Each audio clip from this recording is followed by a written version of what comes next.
They thought they could break my best friend's heart and drain his savings with a fake romance. What they didn't know was that I was listening, tracking, and waiting. And by the time I was finished, the catfish who thought she had found her perfect victim ended up confessing, losing her accounts, and handing us the sweet taste of revenge. This is the story of how I trapped a romance scammer and helped my best friend get his money back. I wanted to grab you right there, because trust me, by the time I was done with this scammer, she regretted ever dialing Daniel's number. My name is Ethan Fisher. I'm 29 years old, living in Austin, Texas, and I work as a software engineer. I'm the kind of guy who doesn't trust easily. Maybe it's the coding background, or maybe it's just that I've seen too many ways people get tricked online. But my best friend Daniel is the opposite of me. Daniel's 31, a nurse at a local hospital. He's one of the kindest people I know, always the first to volunteer for extra shifts, always the guy holding patients' hands when they're scared. But kindness, it can also make you vulnerable. Daniel had been through hell the year before. He was engaged, planning a future, when his fiancée called off the wedding out of nowhere. It shattered him. Since then, he'd been working long nights, keeping his head down. That's when she appeared. Her name, at least a name she used, was Sofia Alvarez. She messaged him out of the blue on a dating app. Her profile? Gorgeous. The kind of gorgeous that almost felt unreal. Long brown hair, big smile, perfectly lit photos. But what hooked Daniel wasn't her looks. It was how she talked. She wrote him paragraphs about how she admired his heart, his compassion, how rare men like him were. And Daniel, he soaked it up. They moved from the app to texting, then voice calls. She claimed she lived in Miami, working as an art curator. She spun stories about late-night gallery openings, priceless paintings, and glamorous clients. Daniel, a guy who had been starved of love and validation for months, believed every word. But when Daniel told me about her, his eyes lighting up, smiling for the first time in months, I felt that knot in my stomach. Something didn't feel right. The camera was always broken. The Wi-Fi was always bad. Their video calls were blurry, lasting seconds before technical issues. And then one night, sitting in my apartment, Daniel admitted something to me in a quiet voice. "Ethan, I've been helping her out. Money's been tight for her, but she promised she'll pay me back once her inheritance clears." My heart sank. That was the first red flag. And I knew, right then, that this wasn't just about a broken heart. This was about a predator circling my best friend like prey. I told Daniel, "Forward me everything. Texts, photos, transactions. If she's real, we'll prove it. If she's fake, I'll make sure she regrets ever targeting you." I started combing through everything Daniel had sent me. Messages, emails, screenshots, even the small things he thought were harmless. At first glance, they looked normal. Sweet little conversations, memes, emojis, late-night check-ins. But once I started reading between the lines, the red flags became impossible to ignore. The first was the money requests. It started small. "Hey, could you help me with $200 for an urgent bill?" Daniel sent it, thinking he was helping someone in a bind. Then, a few weeks later, "My bank froze my account. Can you wire $500 so I can pay the landlord?" Again, he obliged. And by the third month, it escalated to $5,000 for customs fees on artwork she claimed to be curating for an overseas client. Each request was accompanied by emotional pressure, guilt, and flattery. She made Daniel feel like he was her only lifeline. She'd say, "I don't want to burden you, but you're the only one who truly cares about me. I promise I'll pay you back as soon as I can. You're my only hope." It was classic manipulation, and I could see it instantly. I also noticed patterns that screamed scammer. The urgency. Every request had a countdown. "Wire it by tonight, or I'll lose the payment," she said. Inconsistent details. One week, she lived in a Miami condo. The next, she was staying with a friend in Atlanta. Avoiding face-to-face evidence, the video calls were always blurry, glitchy, or mysteriously dropped the second Daniel tried to ask direct questions. Then came the photos. At first, Daniel believed they were real, but something about them bothered me. I ran a reverse image search. Within minutes, the results came back. Stolen stock photos from a Brazilian fashion blogger's Instagram. Next, I turned to her bank account that Daniel had been sending money to. The name didn't match hers. In fact, it belonged to a man in New Jersey. The final piece of the puzzle came when I asked Daniel to record a casual call, just him asking about her day. The scammer's voice, after running it through a few audio tools and comparing it to known scammer databases, matched multiple reports from victims across the U.S. Daniel was devastated. He couldn't believe he had been duped. "I thought I was helping someone I cared about," he said, voice cracking. "I wasn't stupid, right? I wanted to believe in her." I reassured him. "You weren't stupid. You were targeted. But now we know the truth, and we can fight back." That's when I realized this wouldn't just be a story about a lost $7,000. This could become a sting operation, a chance to catch the scammer, expose her methods, and maybe even recover some of the money. I told Daniel, "Tomorrow, we start planning. We're not just going to sit here and wait. We're going to trap her." The next morning, I started putting together a plan. Daniel and I knew two things. The scammer, Sophia, wasn't who she claimed to be. We had to stay completely safe while gathering evidence. I set up a dedicated laptop that wasn't linked to any of my personal accounts. I installed secure recording software, a VPN to mask our IP address, and encrypted storage for all files. Every message Daniel had sent or received was copied over. Every transaction screenshot preserved, and every video call saved. Nothing could be deleted, and nothing could be traced back to us in a way that would tip her off. Next, I dug into the bank account she had asked Daniel to send money to. It was registered under a man's name in New Jersey, but when I traced the routing numbers, it turned out the account fed into a network of prepaid debit cards, some of which had been reported to the FBI in other scams. That was our first breakthrough. If we could follow the money, we could expose more than just this one scam. I also researched her story for inconsistencies. She claimed to be a Miami-based art curator, but none of the galleries she mentioned existed. Photos she sent of artwork were stolen from museum websites or online portfolios. She was sloppy in ways that suggested she was juggling multiple victims at once. Next came the hardest part: social engineering. I needed to confirm her methods without tipping her off.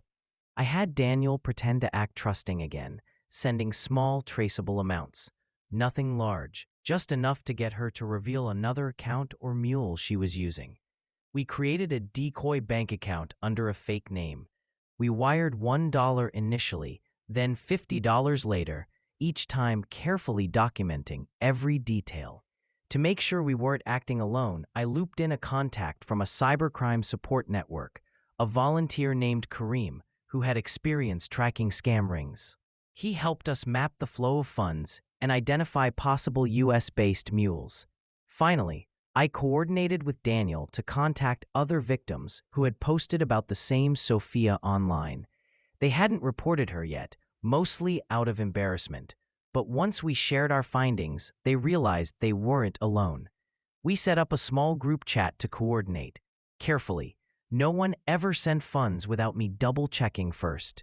By the end of that week, we had multiple decoy accounts for bait, a traceable transaction network, recorded conversations and messages, a small network of victims ready to confirm their stories. Everything was in place. The next step? Set the trap. I remember telling Daniel that night, "Tomorrow we'll make her think she's about to hit the jackpot." But the jackpot is on our side. By the time Friday morning arrived, everything was in place. Every piece of evidence had been cataloged. Every decoy account funded with traceable, tiny amounts, and every victim briefed on how to respond. I remember waking up that day with my chest tight, heart pounding. It wasn't fear. I was confident in our plan, but the adrenaline that comes with confronting a predator made it impossible to sit still. I double-checked all our equipment. Laptop fully charged, phone on encrypted recording, backup battery at hand. Daniel, sitting across from me at the kitchen table, looked anxious but determined. He kept glancing at his phone, nervous about the impending call. I said, "Remember, act like everything is normal. You're just a gullible guy sending her the money. She shouldn't suspect anything." He nodded. "Got it, I can do this. I hate feeling like bait." "You're not bait. You're the hunter," I reminded him. Daniel dialed Sophia's number. Her voice immediately came through. Warm, cheerful, manipulative. "Daniel, oh, I've been waiting for you to send the payment. You're my angel." He played along, pretending to fumble with the bank transfer details. I think I messed up, Sophia. I just want to make sure I send it to the right place. The last account you gave me, it's the same one as last time, right?" Her tone shifted slightly. She was eager, but just faintly suspicious. That was perfect. She recited the account number, name, and bank info without hesitation. Every word was being recorded. Once she confirmed the account, Daniel entered the decoy bank account we had prepared. We were not sending real money, just a tiny amount, $10, enough to appear genuine and trigger the transaction flow. We could trace the funds instantly. The moment she accepted the transfer, the data revealed the next layer of the scam network: prepaid cards in the US and connections to overseas mule accounts. I had coordinated with 3 other victims who thought they were sending money simultaneously. We staged a group text where each pretended to be anxious about the payments. Sophia responded eagerly to each, showing her pattern of scamming multiple victims at once. She gave new account details to each of them, completely unaware that every interaction was being monitored, recorded, and documented. Here's where it got tense. I suggested Daniel act hesitant, saying he wanted proof she was real before transferring the $10,000 she was asking for. "Sophia, my friend Ethan says he needs to see your passport on video. Can you show it?" Daniel asked, voice deliberately shaky. There was a long pause. Then, I can't right now. It's complicated. But I swear I'm real." That's when I chimed in, calm but firm. "Sophia, we know the photos aren't yours.